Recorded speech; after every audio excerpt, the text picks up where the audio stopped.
Shalom, shalom, bien-aimés dans le Seigneur, que Dieu vous bénisse. Toutes mes salutations dans vos maisons, dans votre bureau, partout où vous nous suivez. C'est l'apôtre Alain Kabea dans l'émission Voici l'agneau. Apôtre Alain Kabea, il est pasteur de l'église Assemblée charismatique Source de vie à Pointe-Noire au Congo, Brazzaville. Que l'Éternel, notre Dieu, vous bénisse. Je crois que nous avons commencé dans notre première tranche la fois passée sur quelque chose de très important, un sujet merveilleux qui nous parle de mariage dangereux ou type de mariage dangereux. Type de mariage dangereux, pourquoi? Parce que le Seigneur nous met à cœur de soutenir les couples, de soutenir les fiancés. Peut-être vous êtes dans ce cas. Et la première chose que nous allons vous demander, c'est de prendre contact avec nous. Partagez aussi cet enseignement partout où vous nous suivez.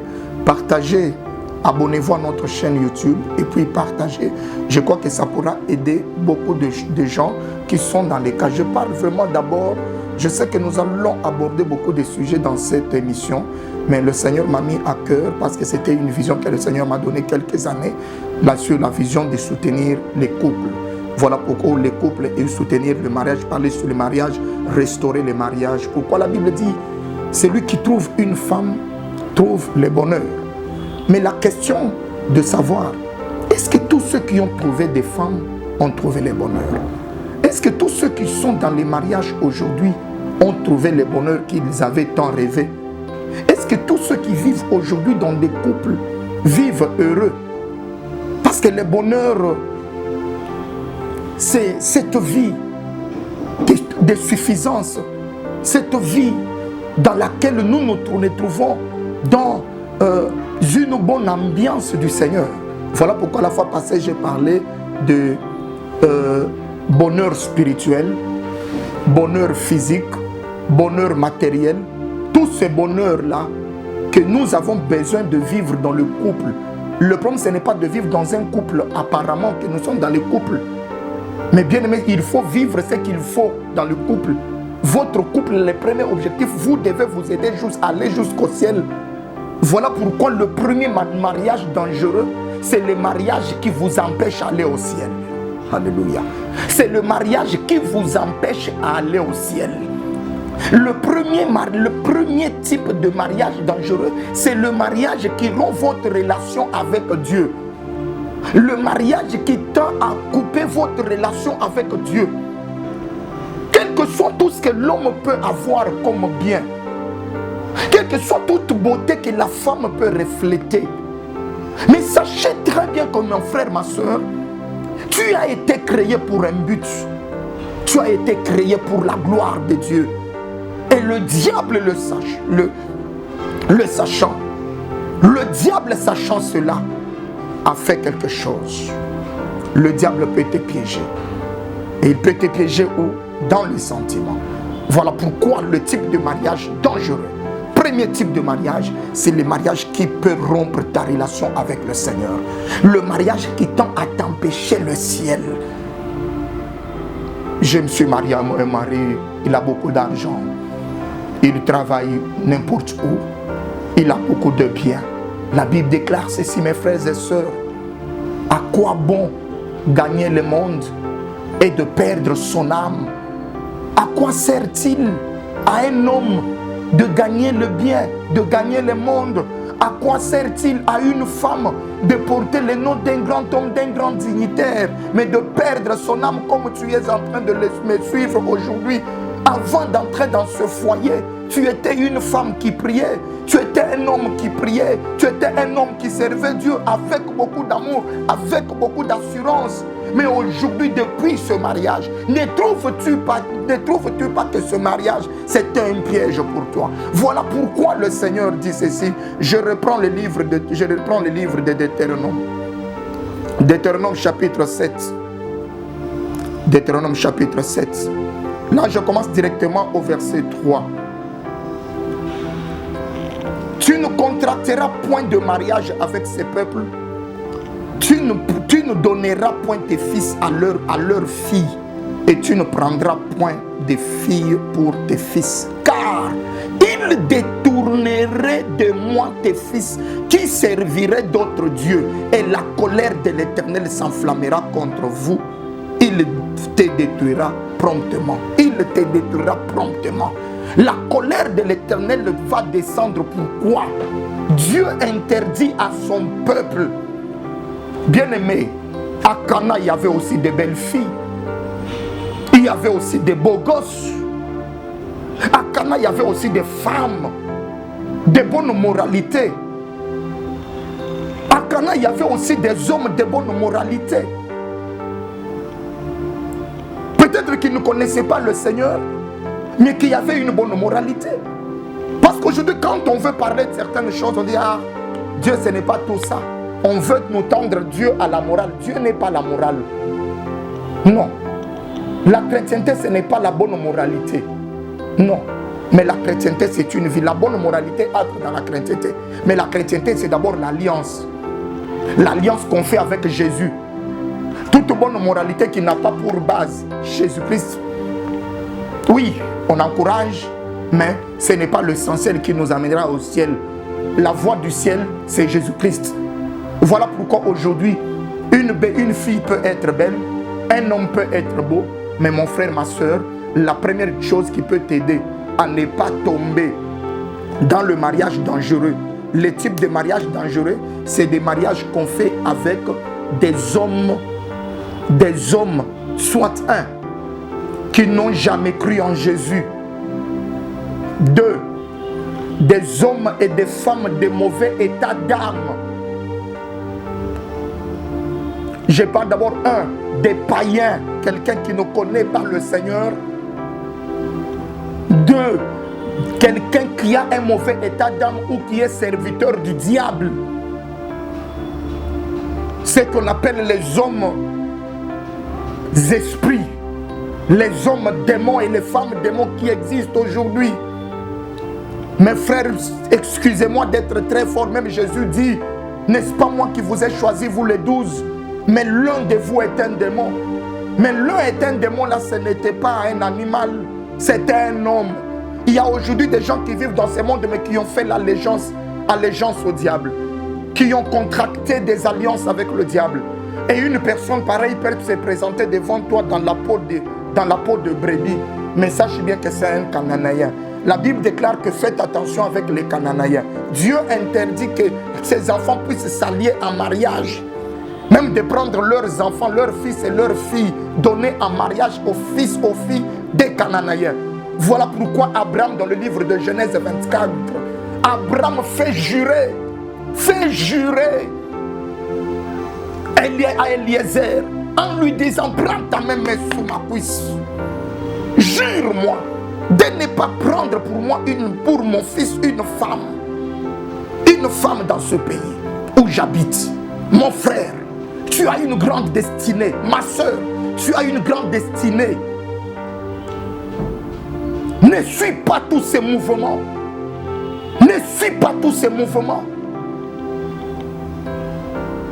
Le mariage dangereux viendra mettre fin à tes ambitions. Viendra mettre fin à ton élan, ta mission avec le Seigneur.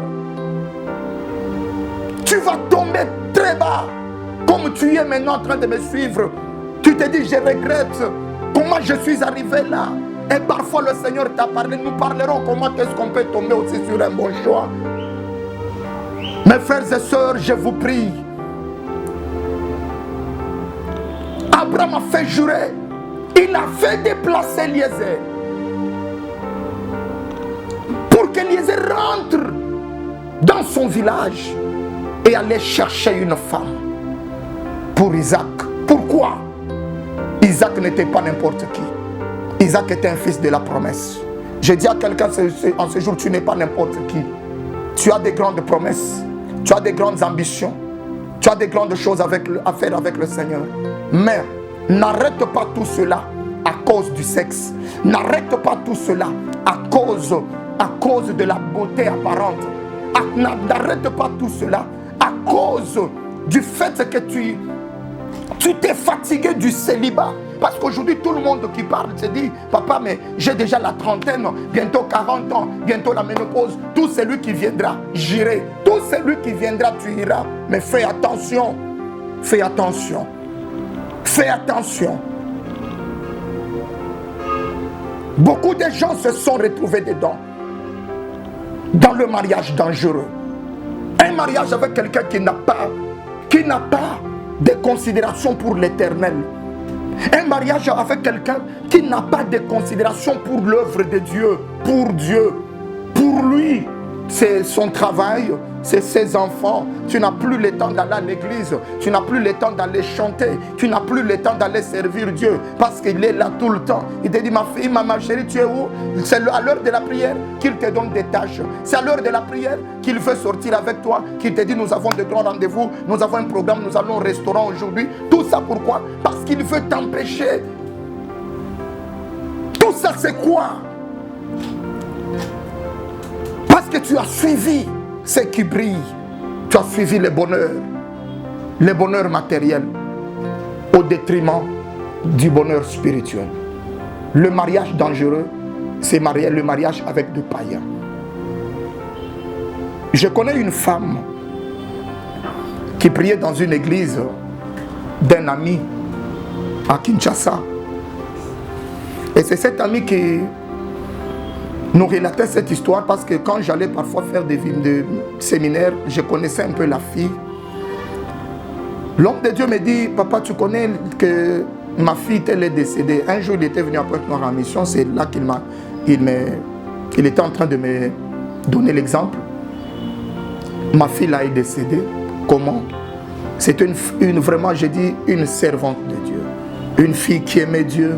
Et tout le temps, il passait à l'église. Quand elle venait de ses affaires, elle venait à l'église. Elle était tout le temps à l'église. Elle servait Dieu. Et tous ceux qui passaient à l'église, tous les pasteurs qui passaient à l'église, vraiment, elle prenait soin d'eux. Mes frères et sœurs, un homme l'a aimé. Un grand cadre quelque part. Lorsque la fille amène le grand cadre chez son pasteur dit non, non. Je priais Dieu, mais le Seigneur ne me donne pas, ne me montre pas qu'est-ce qu'il est l'homme de ta vie. En tout cas, sincèrement. Oh non, pasteur, voilà. Est-ce que c'est toi qui vas me prendre en mari? Vous savez, quand une femme étant au désespoir, je vais dire à une personne que ta souffrance ne t'amène pas au désespoir, parce que le désespoir t'amènera à prendre des décisions qui ne sont pas les bonnes. Le désespoir te fera voir comme si tu es au bout. C'est comme les sœurs de Lazare pouvaient dire à Jésus, il sent déjà, mais ne sachant pas le plan que Jésus avait. Mon frère, ma soeur, Jésus a un plan merveilleux pour toi. Ne te dis pas que je suis au bout. Et la sœur, qu'est-ce qu'elle a fait? Elle a quitté l'église parce que le pasteur était contre leur mariage. Ils sont allés faire le mariage dans une autre église, dans le quartier, dans une autre église francophone. Ah, mes frères. Et dès qu'ils ont fait le mariage, le gars interdit à la femme la prière. Tu ne peux plus contacter quelqu'un de l'église. Tu restes ici, je prends soin de toi. Tu as besoin de quoi? Tout ce que tu as comme besoin, c'est ici. Un jour, le pasteur priait. Il a vu la fille dans le feu. Mais ma fille ici, bon, il s'est rappelé de ce qui s'était passé. Il s'est dit, bon, Seigneur, je prie seulement que tu puisses l'aider là où il est, là où elle est, qu'elle soit sauvée. Mais bien aimé dans le Seigneur, je vous dis, quelques 6 mois après, l'homme a sacrifié la fille. Elle l'a sacrifiée lorsqu'elle devait mettre au monde, lors de l'accouchement. Et par après, quand le pasteur arrive au deuil, c'est la maman de la fille qui dit, ah papa, si ma fille pouvait écouter tes conseils, on ne pouvait pas la perdre. Mais bien aimé, vaut mieux un chien vivant qu'un lion mort. Ne te précipite pas dans la vie. Aujourd'hui, peut-être tu es dans un piège. Je parle à une femme, je parle à un homme. Tu te sens dans un piège. Contacte-moi, les numéros sont là. Contacte-moi sur WhatsApp. Appelle-moi. Nous avons des prières que nous allons faire avec vous. Je vais te donner des prières que tu pourras commencer à faire pour te faire sortir de ce piège-là Tu te sens lourd depuis que tu es dans ce foyer-là. Tu te sens lourd depuis que tu es dans ce foyer-là. Je termine par un autre exemple. Un autre exemple dans la Bible cette fois-là. Nous sommes dans le livre de 1 roi. 1 roi, chapitre 11. Premier livre du roi, chapitre 11, à partir du premier verset. 1 roi, chapitre 11, à partir du premier verset, je lis au nom de Jésus. Écoutez, quand le Seigneur parle à une personne bien-aimée dans le Seigneur, il faut toujours écouter. Tu veux faire des choses parce que tel l'a fait, mais vous n'avez pas de même destinée. J'ai toujours dit que dans ce monde, nous ne sommes pas en compétition. Chacun vient par rapport à ce que Dieu a prévu pour lui, par rapport à sa destinée. Ta compétition reste le fait d'atteindre tes objectifs et ta destinée. C'est ça ta grande compétition. Mais tu n'es pas en compétition avec non, parce que tel s'est marié à une grande personnalité, moi aussi je dois le faire. Non. Tu peux te marier à un homme modeste et tu vis mieux et heureux que celui qui est dans l'opulence. Tu peux te marier à un pauvre, mais aujourd'hui Dieu vous bénit aussi et vous amène quelque part. Mes frères et sœurs, la vie nous réserve beaucoup de souvenirs et je crois que Dieu te réserve aussi beaucoup de souvenirs. 1 roi chapitre 11, la Bible déclare ceci. Le roi Salomon aima beaucoup de femmes étrangères. Outre la fille de Pharaon, des Moabites, des Ammonites, des Édomites, des Sidoniens et des Étiens, appartenant aux nations dont l'Éternel avait dit aux enfants d'Israël, vous n'irez point chez elles, et elles ne viendront point chez vous. Elles tourneraient certainement vos cœurs du côté de leur Dieu. Ce fut à ces nations que s'attacha Salomon, entraîné par quoi? Par l'amour. Entraîné par l'amour. Oh, je suivrai après. La Bible dit, entraîné par l'amour. Comme il y a un adage qui dit, l'amour est aveugle. Hein? L'amour est aveugle. Je peux, mais non, l'amour ne regarde pas, l'amour ne cherche pas. Non, mes frères et sœurs, si vous ne voulez pas tomber dans le piège de l'amour, dans le piège du mariage, faites en sorte que votre amour ait des yeux. Que votre amour ait des yeux. Bolingo na yo ezala na miso ndenge tolobaka na lingala. Que ton amour ait des yeux. La Bible dit entraînée par l'amour. Elle n'a pas regardé d'où venaient ces femmes. Elle n'a pas regardé d'où étaient ces femmes. Elle se dit, elle est belle. Comme elle est belle, je m'attache. Mon frère, ma soeur, l'amour, le bonheur du mariage, ce n'est pas, je dis, ce n'est pas seulement la beauté. Je n'ai pas dit ce n'est pas la beauté. Non, ce n'est pas seulement la beauté. La beauté a une part. Oui.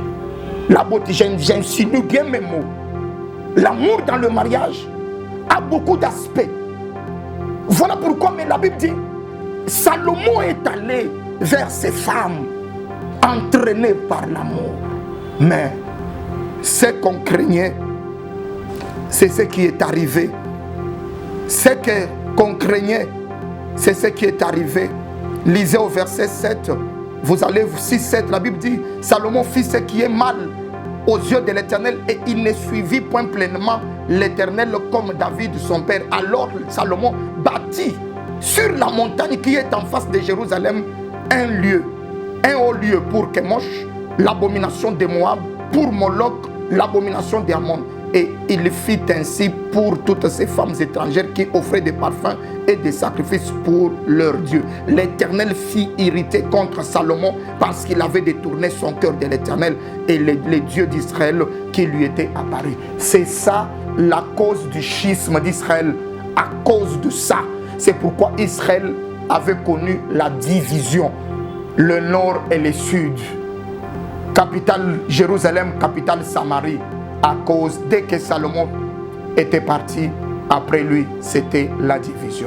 Mon frère, je vais m'arrêter par là ce soir. Ma soeur, je m'arrête par là ce soir. Je vais prier pour toi. Je veux que tu puisses prendre contact avec moi. Si tu te retrouves quelque part, tu veux t'engager, tu veux connaître la volonté de Dieu dans une relation, appelle-nous, contacte-nous sur WhatsApp, contacte-nous sur Facebook, sur nos numéros qui sont affichés.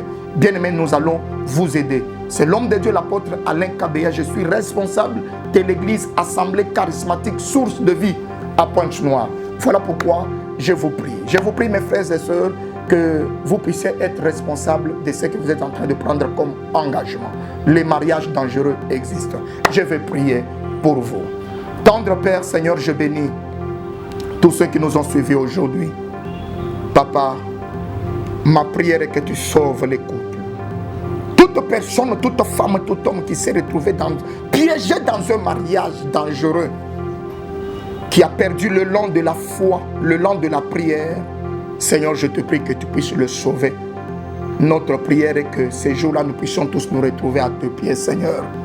Bénis mon frère, ma soeur, que le mariage ne soit pas une porte de l'enfer pour elle, pour lui, mais que le mariage soit un canal, une clé pour la gloire de l'Éternel. Merci pour tout ce que tu fais. Bénis ceux qui sont malades, bénis ceux qui ont des problèmes, que la grâce les accompagne. Au nom de Jésus-Christ, nous avons prié, Père. Amen. Que le Seigneur notre Dieu vous bénisse et à la prochaine, à la même chaîne. Que Dieu vous bénisse.